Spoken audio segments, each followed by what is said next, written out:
안녕하세요. 이중길입니다. 오늘은 자율준수 관리자에 대해서 잠깐 말씀드리겠습니다. 컴플라이언스 프로그램 운영에 있어서 최고 경영자의 의지, 다음으로 중요한 역할을 한다고 볼 수 있습니다.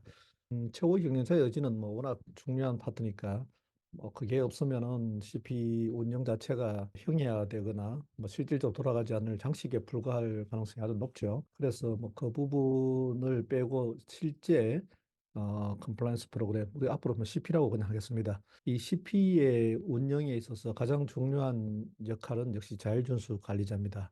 이 자율준수 관리자의 임명에 관련해서는 최고 경영기구에서 이제 임명하는 것을 원칙으로 하고 있고, 꼭 임원이어야 하는 것은 아닙니다. 그런데 우리가 등급 평가를 염두에 둔다면 등급 평가 지표 상에서 가장 최고 수준의 최고의 득점을 할 수 있는 평가를 받을 수 있는 그 트리플 A 기준을 가지고 어떤 목표로 삼아야 되니까 그걸 주로 기준으로 말씀드리는 거고, 트리플 A를 기준으로 이제 얘기를 한다면 임원급 얘기를 하는 거죠. CP 관리자는 즉 CP 자율준수 관리자는 임원급이어야 한다 이렇게 얘기를 하고 있습니다.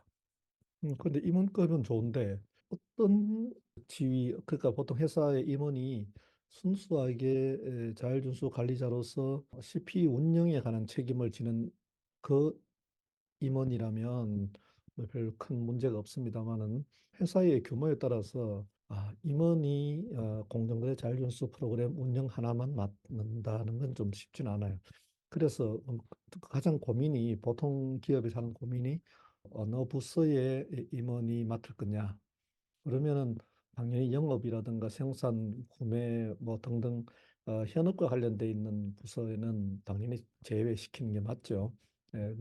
물론 그렇게 하는 데도 있습니다만 실제 제외시키는 게 맞습니다. 법무 쪽에서 요즘 많이 맡고 있는 걸로 보이고요.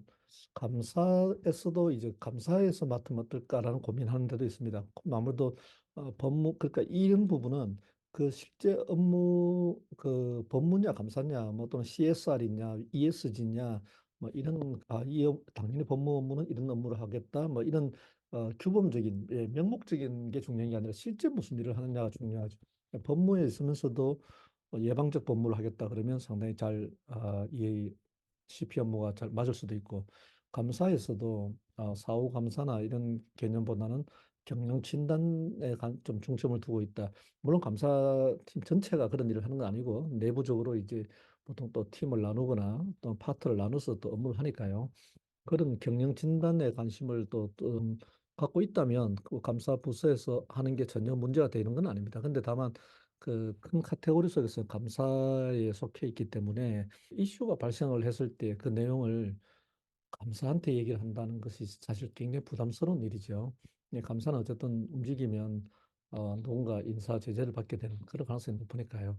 그래서 감사는 제 경우에는 가급적 감사는 배제시키는 게 맞다. 그러면 남은, 물론 그 아까 말씀드린 전담 부서에 있으면 가장 베스트겠지만, 아니면 법무나 또는 CSR이나 ESG나 이쪽에서 실제 이제 이 CP 업무를 잘할 수 있는데 맡기면 되는 겁니다. 그 임원이 할 수밖에 없어요. 그런 이제 임명에 관한 게 있고, 그다음 두 번째는 이 실제 업무에 있어 가지고 독립적으로 해야 됩니다. 그래서 독립적으로라는 얘기는 업무에 있어 가지고 누구의 지시를 받아서 하는 게보다는 컴플라이언스 프로그램 업무 관련된 일에 대해서는 최고 책임자가 돼줘야 된다는 얘기죠. 그래서 독자적으로 해야 되는데, 이런 부분은 CP를 운영하는 회사가 보통 다 갖고 있는 CP 운영 규정이라고 하는 CP 규정을 두고 있습니다. 그래서 CP 운영 규정에 보면 조직과 그 조직 구성원의 책임과 권한과 역할 이런 부분들 다 규정하고 있으니까요.